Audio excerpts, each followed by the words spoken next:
এতকাল জীবনটা কাটিল উপগ্রহের মতো।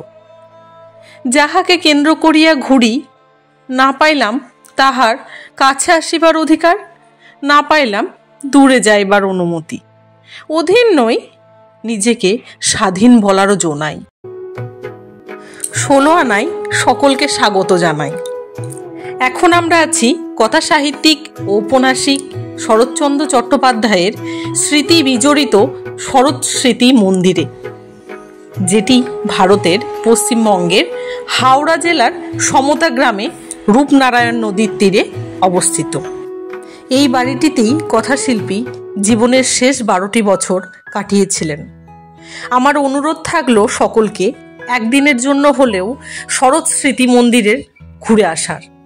কথা দিচ্ছি, রূপনারায়ণ নদীর মায়া সহ লেখকের পদধূলি ধন্য এই দেউলটি আপনাদের মন ছুঁয়ে যাবে।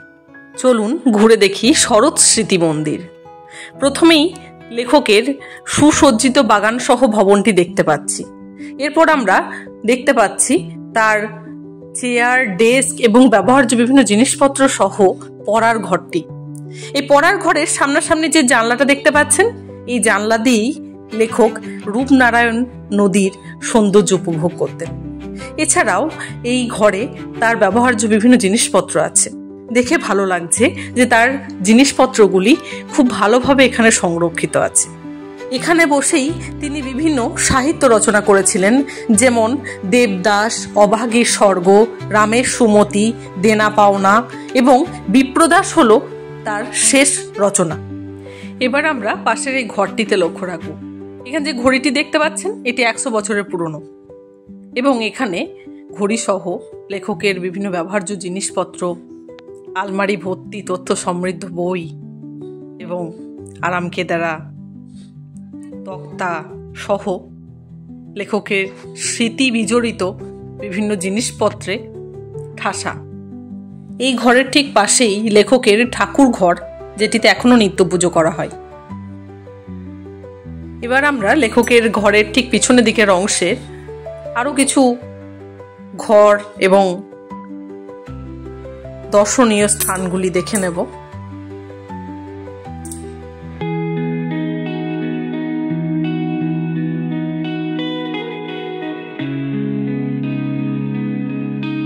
চলুন এবার উপরে যাওয়া যাক। উপরে এসে প্রথমেই আমাদের নজর কাড়ল সামনের খোলা বারান্দা, যেখান থেকে রূপনারায়ণের সৌন্দর্য দেখা যায়, প্রকৃতিকে দু চোখ ভরে দেখা যায়। তাই বোধ হয় ঔপন্যাসিক, কথা সাহিত্যিক শরৎচন্দ্র চট্টোপাধ্যায় এত ভালো ভালো লেখনী আমাদের উপহার দিতে পেরেছিলেন। সামনের এই যে প্রবেশদ্বারের ঠিক সামনেই যে পুকুরটি দেখতে পাচ্ছেন, এখানে দুটো মাছ ছিল, কার্তিক এবং গণেশ, যাদের কথা লেখক উপন্যাসেও লিখেছেন এবং তাদের নাম ধরে ডাকলেই সাড়া দিত, আসত লেখকের কাছে। সামনের এই সুসজ্জিত বাগান, লেখকের স্ট্যাচু সমস্ত আমাদের নজর কাটছে। আরও ভালোভাবে দেখা যায় সামনেই একটি পেয়ারা গাছ ছিল, যেটির কথা লেখক রামের সুমতি উপন্যাসও উল্লেখ করেছেন। এছাড়াও ভবনটির চারিপাশ সুসজ্জিতভাবে সাজানো। সত্যি খুব আনন্দের বিষয় এটা আমাদের কাছে। এবার আমরা এই ভবনটির ঠিক পাশেই লেখকের দ্বিতীয় স্ত্রী এবং ভাই এর সমাধি মন্দির দেখব। সামনেই দেখতে পাচ্ছেন উপন্যাস সম্রাট শরৎচন্দ্র চট্টোপাধ্যায় সহ তার ভাই এবং স্ত্রীর সমাধি। এখান থেকেই আমরা গেছিলাম ঠিক 5 মিনিটের হাঁটা পথের রূপনারায়ণ নদীর তীরে। এই নদীপথেই নেতাজি, বাঘা যতীন, চিত্তরঞ্জন দাসের মতো কত বিপ্লবী এসে এই ভবনেই শরৎচন্দ্র চট্টোপাধ্যায়ের সাথে দেশ স্বাধীনতার বিষয়ে অনেক পরামর্শ করে গেছেন।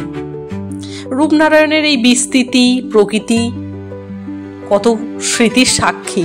কথা সাহিত্যিকের প্রতি সম্মান জানিয়ে আমার ভিডিও এখানে শেষ করলাম।